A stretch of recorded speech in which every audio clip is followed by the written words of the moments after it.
vermaaklikheid en ook 'n bietjie van 'n slimlyn. Hy het vir my 'n sin van 'n filosofiese hubris waarin hy leef, jy weet. Hy's nie net 'n slapstick stuk storieverteller nie.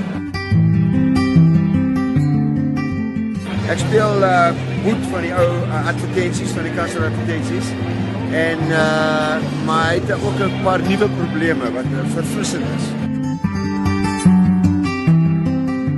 Ek het hierdie jaar, insluitend hierdie, 5 premiere van movies. Een nou in Durban Saterdag is dit die premiere van die movie wat ek gemaak het, Every Man's Taxi. So ek sien baie daarna uit ook, en dan is daar nog 3 movies hierna.